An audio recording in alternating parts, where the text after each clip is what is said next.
biasa aja. Kembali lagi dengan saya Ridwan Prasamu. Halo Tribuners, selamat datang di episode kita berada di program baru dari Tribun Ambon. Tribun Ambon Podcast. Halo Tribuners, senang sekali saya Ajeng Hatalia bisa kembali menyapa Tribuners tentunya ketika di program Tribun Ambon Podcast. Ya, ini udah sekian lama ya kita bisa menyapa Tribuners lagi dan tadi kami menerima informasi ya, Tribuners juga pasti sudah tahu bahwa tengah terjadi peristiwa gempa bumi dengan magnitudo 7,5 terjadi di Provinsi Maluku, pusatnya ada di MBD dan Tanimbar, dan juga turut dirasakan di sejumlah kabupaten yang ada di Provinsi Maluku. Semoga segera ya bisa pulih kembali yang tengah terjadi di kedua kabupaten yang menjadi dampak ya dari kejadian tadi, dan semoga semuanya stay safe aja ya, amin ya. Amin. Baik, Tribuners, di kesempatan kali ini podcast kami ya, seperti yang kita tahu bahwa memang salah satu komponen yang harusnya ada dalam kehidupan manusia yaitu kemampuan berliterasi. Nah, kalau di antara kita semua punya kemampuan yang namanya literasi tadi, maka banyak hal tentunya yang bisa kita pahami dari sana. Kita juga bisa menjadi lebih paham tentang hak-hak kita dan apa yang perlu dilakukan oleh seorang manusia. Ya tentunya referensinya dari mana? Kalau bukan dari literasi. Oke, namun sayangnya lagi-lagi literasi ini menjadi sebuah hal yang mahal begitu di Indonesia. Bagaimana tidak, kita berada di ranking ke 62 ya dari 70 negara yang ada di dunia. Maluku jangan tanya, kita ada di ranking ke 26 dari 34 provinsi. Kalau sekarang kita udah ada di bertambah lagi provinsinya ya. Data terbarunya belum kami rampung, namun seperti itulah kenyataan pada saat ini. Nah, ini menjadi tugas banyak pihak, dari pemerintah, dari masyarakat itu sendiri, komunitas dan lain sebagainya. Hal ini yang diembankan di pundak orang-orang yang berpikir bahwa memang literasi itu penting adanya dan perlu untuk dilakukan langkah-langkah untuk bagaimana kita bisa keluar dari daerah atau negara yang berada pada tingkat literasi yang begitu rendah. Tugas yang bukan mudah begitu. Namun kalau kita berusaha dan tentunya optimis dengan hal itu, semua masyarakat akan menjadi cerdas melalui kemampuan yang satu ini. Untuk membahasnya Tribuners, kami sudah ada di studio podcast kami, tepatnya di Jalan Jenderal Sudirman, Batu Merah, Sirimau, Kota Ambon. Ada Ketua Umum Forum Lingkar Pena Maluku, ada Chandra Henaulu. Halo. Halo. Oke, apa kabar? Baik, alhamdulillah. Syukur, puji Tuhan. Dan juga di samping ketuanya ini ada Ketua Divisi Pengkaryaan Forum Lingkar Pena Maluku, yaitu Filia Namkatu. Halo, assalamualaikum. Hai Waalaikumsalam. Tribuners. Thank you for Nyapanya having me. Tribuners ya. We are so happy for having you too. Oke, jadi selanjutnya akan saya sapa ada Chandra dan juga Filia ya. Iya. Oke, Filia gimana kabarnya? Alhamdulillah, luar biasa. Luar biasa. Thank you sudah mau hadir di tribunambon.com ya. Tentunya kita akan bahas terkait dengan satu hal yang tentunya kalian sendiri menggelutinya dan kalian sendiri, ya saya berharapnya menaruh cinta di setiap kegiatan yang kalian lakukan. Oke. Nah Tribuners, sebelum kita lebih jauh membahas terkait dengan tema yang sudah kita sounding juga di sosmed tribunambon.com, kalau kalian belum follow langsung aja ya di Instagramnya dan juga di Facebook fanpage, dan jangan lupa untuk subscribe kanal YouTube kita Gerakan Literasi VLP Maluku. Sebelum kita lebih jauh membahas terkait dengan apa sih yang kalian turut gerakan di Kota Manise ini, Bumi Raja-Raja, untuk bisa seperti yang tadi kami sebutkan di awal bahwa kita bisa keluar dari angka-angka yang miris tadi, rendahnya literasi di daerah kita. Kita akan berkenalan dulu dengan FLP ya. Iya. Nah, dari Chandra atau Filia yang boleh jelaskan ke saya dan juga Tribuners sebenarnya komunitas FLP ini apa? Oke, jadi FLP sendiri ini sebenarnya sudah lumayan lama berkecimpung di dunia literasi khususnya di Indonesia ya. Tahun 97 itu FLP lahir dari buah diskusi alumni beberapa orang alumni Fakultas Sastra UI. Nah, salah satunya itu Helvitiana Rosa, Asma Nadia dan kawan-kawan, mungkin teman-teman beberapa yang sudah kenal. Ini hadir karena ada diskusi bahwa pada saat itu tahun 97 belum ada referensi bahan bacaan yang layak. Ada tapi belum sebanyak sekarang ini. Selain itu mereka melihat bahwa ada banyak sekali potensi-potensi dari teman-teman mereka, orang-orang sekitar, pemuda tentunya. Namun belum tersalurkan. Nah, makanya FLP lahir sebagai wadah untuk menyalurkan potensi-potensi tersebut khususnya pada bidang literasi. Nah, Di Maluku sendiri? Untuk di Maluku sendiri FLP lahir mulai aktif tahun 2017. Nah, sebenarnya sebelum ada FLP sudah ada tuh Amboina Art Community. Nah, lahir dari sini sebenarnya. Amboina Art Community pada saat itu mengumpulkan beberapa pemuda, lebih tepatnya mahasiswa Universitas Patimura. Tapi pada saat itu aktifnya itu ketika ada event kampus, terus mereka ngisi dengan teater, terus ada puisi. Nah, kayaknya sayang nih dengan potensi yang wah begitu kita cuma jadi pengisi acara doang kalau ada event-event. Nah, akhirnya ketua pada saat itu Kak Nasir Pariusamahu bentuklah ya udah kita bikin FLP wilayah Maluku biar nggak musiman gitu aja, kalau ada event ngisi. Nah, kayak gitu sih, itu pertama kali lahirnya. Oke. Mungkin terlalu kaku kalau saya menanyakan terkait dengan visi misi ya. Tapi kalian sendiri motivasinya apa berada di lingkaran FLP? Dan juga teman-teman yang tadi kamu sebutkan bertalenta tadi, mungkin mau dijawab sama Chandra. Ya, kalau motivasi ya, kalau saya sendiri motivasinya yang pertama tentu saya ingin menjadi seorang penulis. Pertama yang tergambar dalam diri saya ketika saya masuk Forum Lingkar Pena itu, ini saya bisa mengembangkan nih potensi yang ada pada diri saya. Kebetulan waktu SMA juga saya suka sekali berkecimpung di dunia menulis, tapi belum ada wadah. Ketika masuk ke kampus, diajak sama Bang Nasir 2017 ya, kita diajak 2017, lalu ada ketika baca-baca FLP itu apa, wah keren nih, banyak orang yang kemudian bisa lahir dari sini gitu, penulis-penulis hebat. Salah satunya saya ngefans banget sama Kang Abik gitu kan. Kang Abik itu kan salah satu penulis yang juga saya ngefans, ternyata pendiri juga di Forum Lingkar Pena gitu. Jadi motivasi saya adalah ingin menjadi penulis. Baik. Secara kolektif ya, tujuan kalian, keberadaan kalian di Kota Ambon, provinsi, base-nya di Ambon ya? Iya, betul.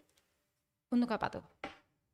Oke, kalau untuk lahir untuk di Ambon pertama kali tentunya selaras dengan visi FLP. Jadi visi FLP itu menjadi salah satu organisasi yang memberikan pencerahan melalui literasi itu. Nah, kalau kita bicara literasi, kebanyakan masyarakat kayaknya pada umumnya akan memberi batasan hanya pada baca tulis gitu. Padahal kan literasi ada ekoliterasi, digital literasi, dan masih banyak lagi. Nah, jadi FLP hadir bukan hanya bicara tentang baca tulis, walaupun memang itu penting, tapi kita juga ingin itu merangkum potensi-potensi lain itu. Kayak sekarang ini alhamdulillah anggota-anggota FLP itu banyak yang bergelut di isu-isu kayak gitu, ekoliterasi dan sebagainya sih, kayak gitu. Baik. Sejauh ini kalian berkecimpung dan berkomunitas di Kota Ambon ini. Apa kegiatan pertama kalian? Kalau terhitung dari 2000 gabung sama FLP kapan? 2017. Di 2017 itu ya, berarti di awal berdirinya. Atau tunas, kalian menjadi tunas FLP di Kota Ambon, Provinsi Maluku. Kegiatan pertama kalian apa? Nanti mungkin bisa ditambahkan. Boleh. Kegiatan pertama tentunya pasti lebih ke pembangunan internal dulu. Itu ada beberapa pelatihan-pelatihan untuk anggota-anggota FLP, tapi untuk yang lebih yang happening yang lumayan besar kayaknya itu SLP, Sekolah Literasi Pulau. Waktu itu kita ke Banda, tepatnya di Pulau Ai. Kita bikin 3 hari kegiatan literasi, pelatihan menulis untuk anak-anak SMP di sana dan juga masyarakat di sana, kayak gitu sih. Baik. Ada yang mau ditambahkan dari kegiatan awal itu? Iya, kalau yang paling saya ingat sebenarnya peluncuran buku di MCM ya, kita buat pelantikan sekalian peluncuran buku. Ketua waktu itu ketua Forum Lingkar Pena pertama ya, Bang Nasir. Kemudian ada program training jurnalistik juga yang kita lakukan ketika awal-awal itu. Tadi dari 2017 ke 2018 itu kita aktif padat sekali gitu programnya. Ada ngobrol perkara sastra, ada kegiatan-kegiatan pelatihan dasar untuk anggota baru kita rekrut juga. Kemudian kegiatan mendongeng juga, kita bikin kegiatan dongeng karena sekali lagi kita lihat bahwa minat masyarakat Maluku ini, kalau anak-anak tentunya ya, kalau diajak baca itu kurang gitu. Lebih baik kita ajak mendongeng, bercerita. Nah, salah satunya ada program kita punya kelas mendongeng juga beberapa kali isi. Jadi apa ya, kalau menurut saya itu sih beberapa hal yang tergambar gitu. Pertama kali kita lakukan, kita pikirkan. Gitu. Itu sih. Oke. Dalam mengimplementasikan program-program kalian ya, yang HP siapa sih yang bunyi? Saya ya. Bukan saya. Tolong di silent. Oke. Kegiatan-kegiatan kalian tadi tentu saja ya yang namanya komunitas berkomunitas, ada banyak kepala di sana yang kemudian kalian harus menyatukan ide dan pendapat. Bukan mudah memang, karena saya juga berkomunitas dan saya paham betul seperti apa nanti implementasi sebuah program yang udah dibikin bagus-bagus dan ada banyak pendapat yang pada akhirnya juga terimplementasi begitu. Ada orangkah atau ada pihak-pihak terkait di luar itu yang turut membantu kalian ketika mengimplementasikan program-program tadi? Misalkan ya, saya ngomong dari sisi apa ya, akomodasi lah ya, ke Pulau Ai, nyebrang dari Pulau Ambon ke Pulau Ai, dan itu sudah pasti menjadi satu tantangan dari sisi finance misalnya. Gimana kalian deal dengan hal itu? Ya, mungkin nanti bisa ditambahkan. Untuk Sekolah Literasi Pulau sendiri kebetulan saya project leadernya pada saat itu. Nah, mungkin teman-teman pasti penasaran juga untuk komunitas awal sudah bisa membuat agenda yang lumayan besar dan membutuhkan uang untuk sarana prasarana dan kesananya dan lain-lain. Itu kita melalui kerjasama. Nah, jadi di sini FLP punya kegiatan, alhamdulillah banyak yang jalan karena sinergi itu. Untuk Sekolah Literasi Pulau pada saat itu untuk ke Banda, kita alhamdulillah mendapatkan sponsor dari Nama Foundation, itu NGO dari Malaysia. Jadi kita saya bikin proposal tentang Sekolah Literasi Pulau. Alhamdulillah pada saat dikirim dan kita bisa dapat dana untuk menjalankan itu sih. Oh, luar biasa. Boleh ditambahkan. Jadi, selain itu kita juga punya mitra gitu. Jadi kita punya mitra-mitra kerja. Di dalamnya ada kantor bahasa Maluku, kemudian Sudah pasti. Ya, ada juga Perpusnas ya, perpustakaan.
Sebenarnya menyatukan ide-ide itu untuk diimplementasikan yang lebih sulit, karena kalau untuk finansial alhamdulillah FLP selama ini karena tadi kita bersinergi bukan hanya dengan buat proposal terus minta sponsorship dari NGO, tapi juga ada tadi kantor bahasa dan lain sebagainya. Jadi lebih ke situ sih, menyatukan ide tersebut, apalagi ide-ide wah nih, tapi kita at that time kita hanya butuh satu ide yang hanya diimplementasikan, nggak bisa itu. Jadi kalau untuk mengcombine dua ide itu juga kan ya butuh kayak gitulah.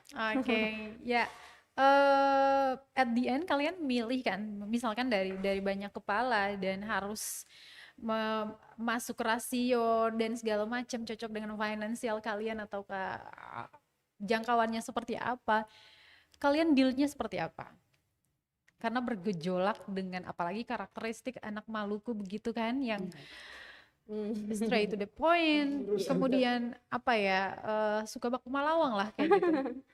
Ya, kalau memang ini terasa sekali kalau di Forum Karpina juga ya ada itu. Kalau tidak ada dalam setiap organisasi atau komunitas apapun pasti ada Dinamikanya. ya, dinamikanya pasti ada. Tapi bagaimana caranya sebenarnya untuk menyatukan itu harus kita cari sebenarnya. Hal yang paling krusial sebenarnya, kita bangun komunitas itu hal yang paling krusial, harus memahami satu sama lain. Pemahaman kita terhadap ini gagasannya kayak gini nih. Kita nggak bisa terlalu egois lah begitu untuk diri pribadi. Saya juga melihat memang banyak kepala kalau kita rapat itu pasti banyak pikiran, banyak gagasan yang muncul. Ada yang begini dan begitu, tapi bagaimana kemampuan sebenarnya seorang leader project itu dia bisa menyatukan. Nah ini bagus nih kalau ini ditambahkan ini dan sebagainya. Kalau saya rasa sih, kalau di kita tuh ada leader projectnya juga ya. Leader project itu yang kemudian dia bisa punya kemampuan untuk mengcombine itu. Oke, berarti tugasnya di sana adalah ketika project A disetujui bersama untuk diimplementasikan, berarti ditugaskan salah satu dari kalian untuk menjadi project leadernya, yang nanti akan dibawahi sama si ketua tentunya untuk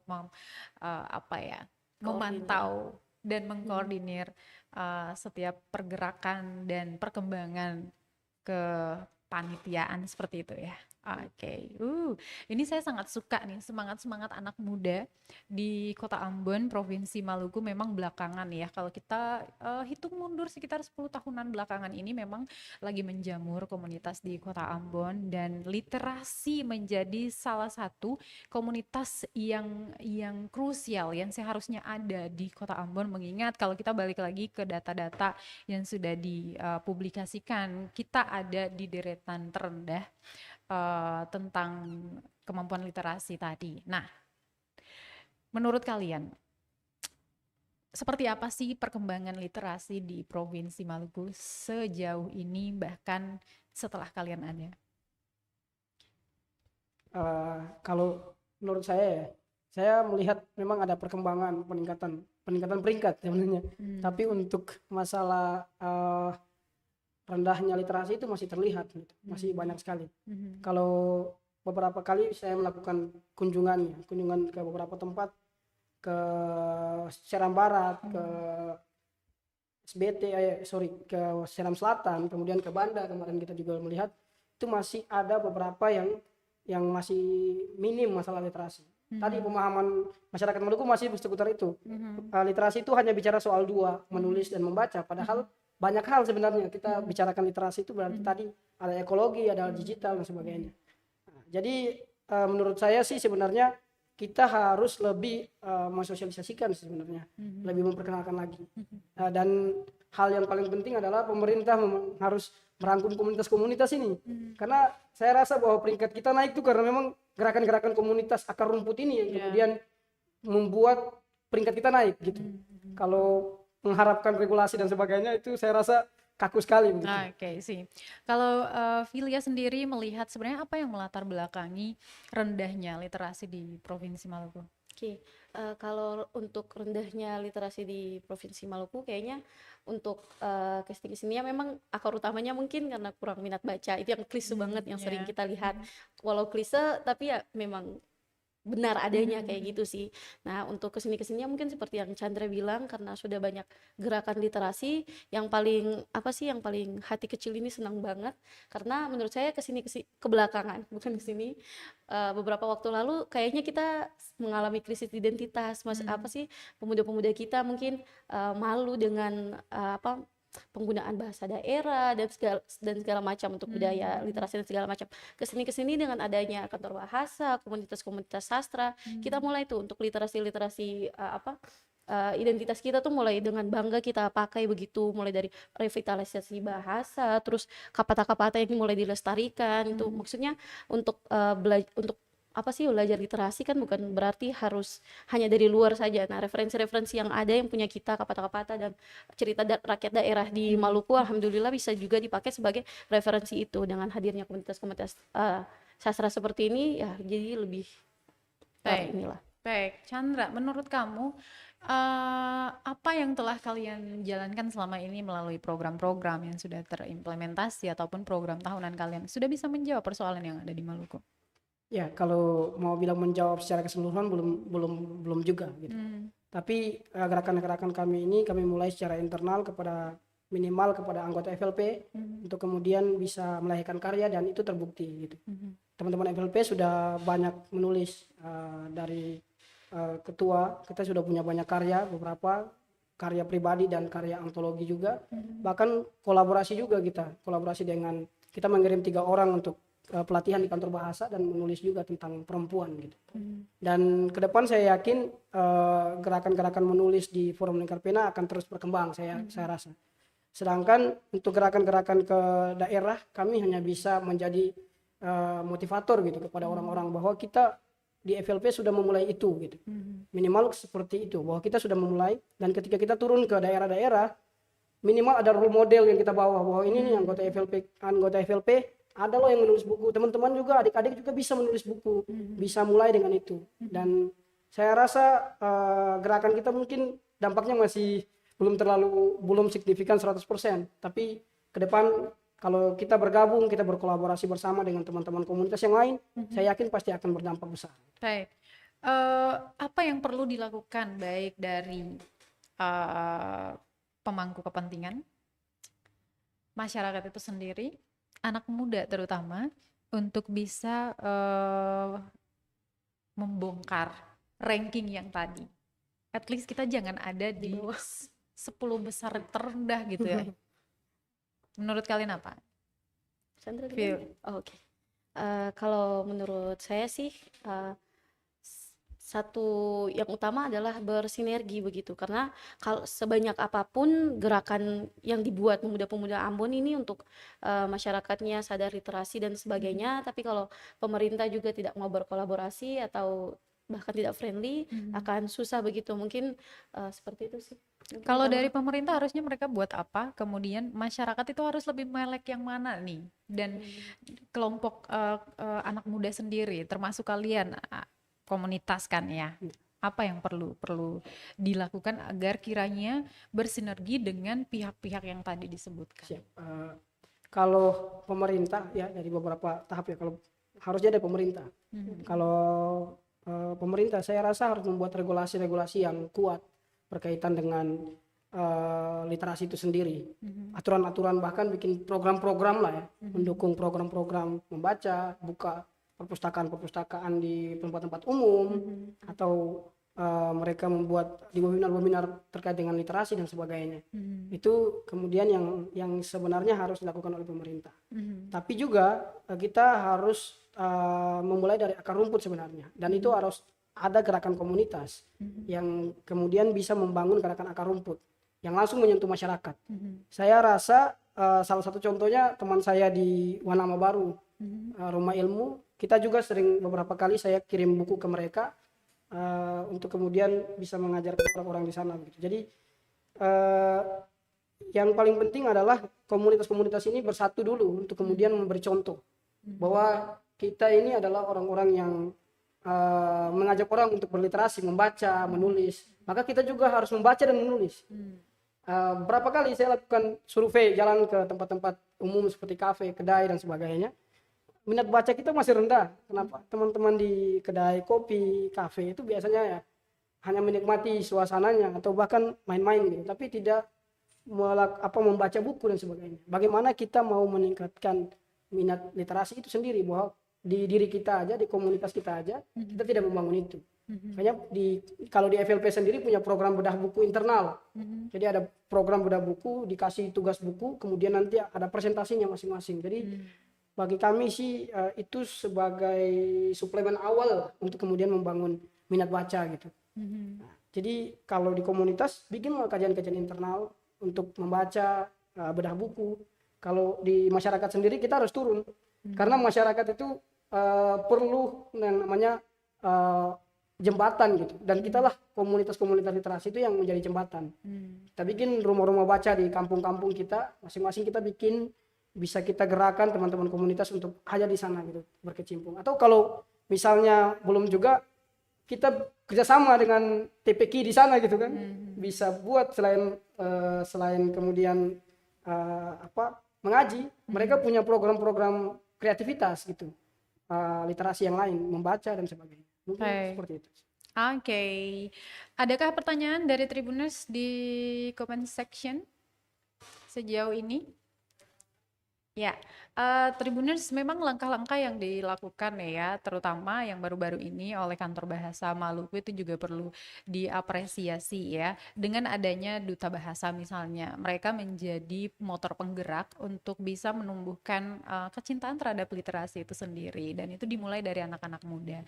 Baru-baru ini juga dilakukan Festival Bahasa Ibu, yang mana kita dipertontonkan ya, level SD dan juga SMP yang mana mereka diajarkan untuk bisa mencintai literasi, itu yang pertama, kemudian bisa mengimplementasikannya dalam kehidupan mereka sehari-hari, penggunaan bahasa ibu tadi, mereka bertutur, mereka bisa menunjukkan kemampuan seni mereka melalui literasi tadi, dan itu sangat luar biasa. Saya pikir juga ini ada kolaborasi yang luar biasa sih dari masyarakat itu sendiri. Kecintaan anak-anak tumbuh dari mana kalau bukan kita orang dewasa yang mempertontonkan atau menunjukkan, mengedukasikan ke mereka, dan mendengar dari apa yang sudah kalian lakukan itu menjadi hal-hal yang langkah positif sih sebenarnya yang perlu diapresiasi, dan saya di sini memberikan tepuk tangan untuk kalian. Semoga bisa tetap semangat ya untuk bisa memerangi kemalasan terutama anak muda Ambon di Provinsi Maluku tentang pentingnya baik membaca, menulis, yang dasarnya aja dulu lah gitu ya, membaca, menulis dan lainnya. Karena memang kami percaya bahwa ketika komponen itu ada dalam diri kita masing-masing, tentunya akan membawa perubahan yang luar biasa untuk kehidupan kita selanjutnya, seperti itu. Oke, sebagai closing statement kita di obrolan sore hari ini, mungkin ada yang perlu kalian sampaikan terkait dengan tema yang kita bahas hari ini dari Vilya. Oke, semoga lebih lebih semangat lagi untuk semua orang-orang yang memang berkutat di bidang literasi, khususnya komunitas-komunitas di Ambon sudah melakukan hal yang baik dan luar biasa. Jadi mungkin semangatnya bisa apinya bisa dijaga. Banyak kan komunitas-komunitas literasi yang lahir tapi setelah itu redup lagi, ya wajar, itu ada ada fase-fasenya gitu, tapi ya semangat. Oke, Chandra. Ya, kalau pesan saya sih sebenarnya kepada teman-teman komunitas, tetap semangat gitu kan, tetap semangat untuk menjalankan program-programnya, kemudian semangat untuk membenah diri masing-masing kita, masing-masing komunitas. Kita punya tujuan yang sama. Mari kita berkolaborasi bersama untuk membangun literasi kita di Maluku. Karena selalu percaya saya sebenarnya, kalau kita saling bergandengan tangan, kita akan kuat gitu.